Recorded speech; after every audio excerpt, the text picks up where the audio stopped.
सामाईन व नाज़रीन किराम, सोशल मीडिया पर कोरोना वायरस के चलते जो गलत फहमियाँ फैलाई जा रही हैं उसकी वजाहत के तहत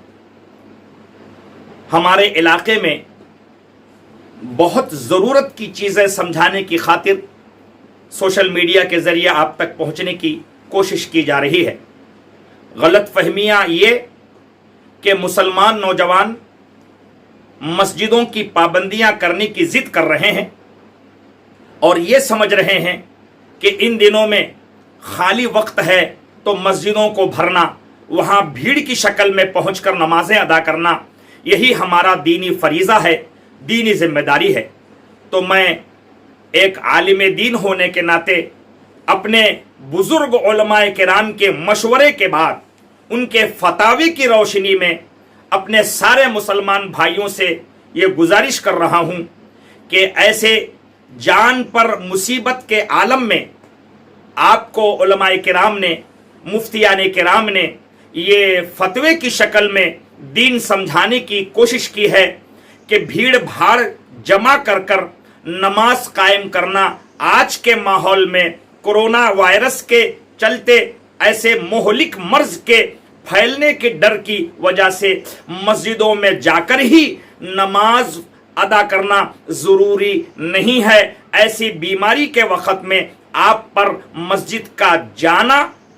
जो ज़रूरी था वो हुक्म उठ जाता है। जमात से नमाज पढ़ने की जो तालीम आपको हमेशा दी गई है, ऐसी परेशानियों के वक़्त में जमात मस्जिद की छोड़कर अपने घरों में नमाज अदा करने की तालीम उलमाए किराम आपको दे रहे हैं। तो पंज वक्ता नमाज ये भी आप मस्जिद में नहीं बल्कि घर में अदा करें, भीड़ में नहीं बल्कि अपने ही घर में अदा करें। और जुमा की नमाज के सिलसिले में भी उलमाए किराम ने ये फतवा जारी किया है कि भीड़ के साथ आप नमाज जुमा भी अदा ना करें, बल्कि आप जुमा की नमाज के बजाय अपने अपने घरों में ज़ोहर की नमाज तन्हा तन्हा पढ़ लें कि आपको जुमा के दिन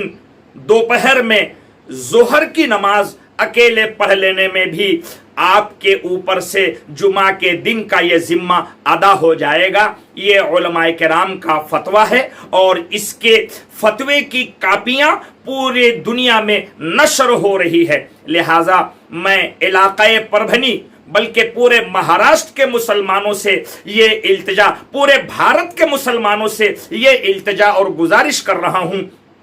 कि जब तक के मुल्क भारत में ये हलाक कर देने वाली बीमारी का हम मिलजुल कर खात्मा नहीं कर देते और ये लॉकडाउन का सिलसिला जब तक भारत में जारी है, उस वक़्त तक अपनी पंजवक्ता नमाजों को भी आप अपने तौर पे अपने घरों में अदा करें और जुमा की नमाज के अदा करने में भी आप मस्जिदों का रुख करने के बजाय इनफरादी तौर पर जुमा के दिन भी ज़ोहर की नमाज ही अदा कर लें कि ये वक़्त की ज़रूरत है।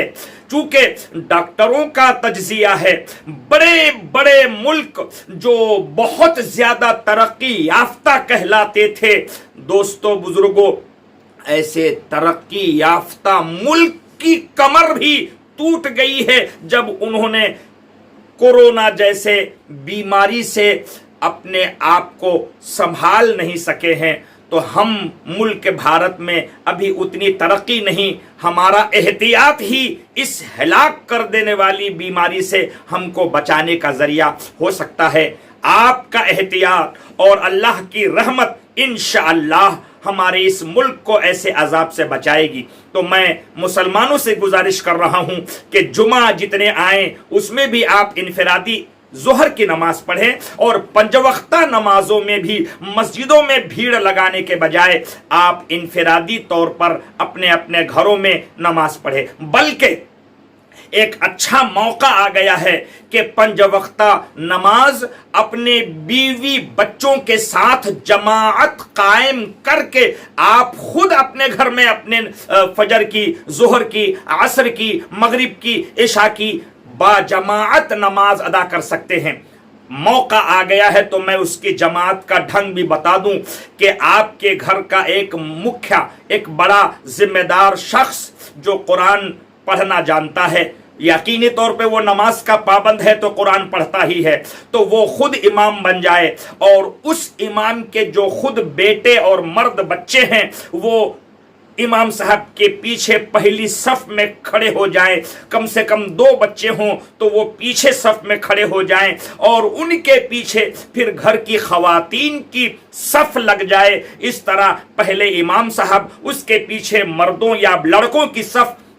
और उसके पीछे औरतों और लड़कियों की सफ मिलाकर इस तरह ये नमाज बाजमात घर में अदा हो सकती है। और अगर इमाम साहब अकेले और उनके घर में एक ही लड़का या मर्द है तो वो इस एक लड़के और मर्द को अपने सीधी तरफ एक बालिश्त पीछे खड़ा कर दे कि ये एक बालिश्त पीछे खड़े होने से एक बंदे की वजह से वो सफ कायम हो जाएगी और फिर उस लड़के के पीछे औरतों की सफ लग जाए। इस तरह एक लड़के की शक्ल में सीधे तरफ इमाम साहब के एक बालिश्त पीछे और औरतों की उसके बाद, और अगर 2 या उससे जायद मर्द या लड़के हों तो फिर वो मुकम्मल एक सफ पीछे मर्दों की सफ लग जाए, उसके पीछे औरतों की सफ लग जाए। इस तरह हर घर में हर मुसलमान 5 वक्त की बाजमात नमाज अदा करके उसका सवाब हासिल कर सकता है। तो ये सुन्नत में भी है, तरीके में भी है। तो इस बीमारी के चलते घरों में बाजमात नमाज पढ़ने का यह फायदा आप उठा सकते हैं, तो इसको जरूर अमल में लाना चाहिए। बहरहाल इस नतीजे पे हम पहुंचे हैं कि बाजमात नमाज अपने घरों में अदा करें और जुमा के दिन जुमा की नमाज इनफिरादी तौर पे आप जोहर की अदा कर लें कि जुमा के दिन जो घर में आप जोहर की नमाज पढ़ेंगे उसकी जमात जरूरी नहीं है, वो अकेले ही करें। और जुमा के दिन जो औरतें नमाज पढ़ेगी उन पर चूंकि जुमा फर्ज ही नहीं है तो वो घरों में रोजाना की जैसे जोहर की नमाज ही अदा कर लें। इस तरह से 5 वक्ता नमाज की पाबंदी भी हो जाएगी और घर रहमतों का, बरकतों का अड्डा भी हो जाएगा और अल्लाह की रहमतें घरों में आ जाएगी। मैं इसी के साथ साथ मस्जिद के सदर, मस्जिद के मुतवल्ली, मस्जिद के इमाम साहब, मस्जिद के मुअज्जिन साहब से भी गुजारिश कर रहा हूं। मुझे मुसलसल फोन आ रहे हैं कि ये खाली होने की वजह से, कारोबार बंद होने की वजह से, मोहल्ले में सब लोग घरों में है तो मस्जिद में भीड़ लग जा रही है। जो भीड़ जुमा में जमा होती मुश्किल थी वो भीड़ अब रोजाना 5 वक्ता में, और इधर हुकूमत के कारिंदे, पुलिस के एहलकार मस्जिद के जिम्मेदारों को सता रहे हैं कि मस्जिद में भीड़ लगाकर नमाज पढ़ने से बीमारी फैलने का डर है। तो मैं मस्जिद के सदर साहब, इमाम साहब से गुजारिश करूंगा कि वो मस्जिद में जमाअत के साथ नमाज अदा करने का वक्त लोगों को न बताएं कि 1:30 बजे जोहर की नमाज होगी, 5 बजे असर की नमाज होगी, 8:30 बजे ऐशा की नमाज होगी। वक्त न बताएं। जब वक्त हो जाए इमाम साहब, मुअज्जिन साहब आपस में कोई एक मुनासिब वक्त तय कर लें और 2-3 आदमी के बीच में ही वो नमाज अजान भी दे लें खामोशी से, बगैर माइक के, और नमाज भी जमात से कायम कर लें 2-4 आदमी के दरमियान, के 2-4 आदमी की जमाअत मस्जिद में हुकूमत भी मान रही है कि आप पढ़ ले, भीड़ लगाने से हुकूमत मना कर रही है। लिहाजा मस्जिद के सदर साहब जो जोहर का वक्त अव्वल वक्त में या मुनासिब वक्त में आप है जमात के साथ पढ़ लें, असर का वक्त भी ऐसे ही जो मुनासिब हो आप वक्त में पढ़ ले। अवाम को न बताएं कि आपकी मस्जिद में जमाअत का वक्त कौन सा है। लिहाजा मस्जिदों की जमाअत भी सदर और इमाम साहब के मशवरे से होती रहेगी और भीड़ भी वहां टाइम मालूम न होने की वजह से भीड़ भी इकट्ठा न हो सकेगी। जुमा के दिन भी ऐसा ही करें कि कोई मुनासिब वक्त मुनासिब तय करके बस अजान जुमा दे दें, खुतबे की अजान दे दें, खुतबा मुख्तसर पढ़ लें और जमाअत जुमा की कायम कर लें। 15-20 मिनट में आपका जुमा ایک مناسب وقت میں قائم ہو جائے گا اور اس کے بعد آپ فارغ ہو کر مسجدوں کو بند کر دیں کہ اسی میں ہمارا اور آپ کا احتیاط ہے۔ یہ بات پھر میں بتا دوں کہ اس طرح مسجدوں میں پابندیاں کرنا یہ ڈر نہیں ہے، یہ خوف نہیں ہے، یہ کوئی پریشانی نہیں ہے، بلکہ یہی اصل دین ہے کہ اللہ کے رسول علیہ السلام نے ہمیں تعلیم فرمائی ہے کہ جب کبھی مصیبت آ جائے تو اس طرح احتیاطی تدبیروں کے ساتھ آپ زندگی گزارو، اور ملک کے حالات، ملک کی پرشاسن، ملک کی حکومت بھی ہمیں اس طرح کی حکمت اپنانے کی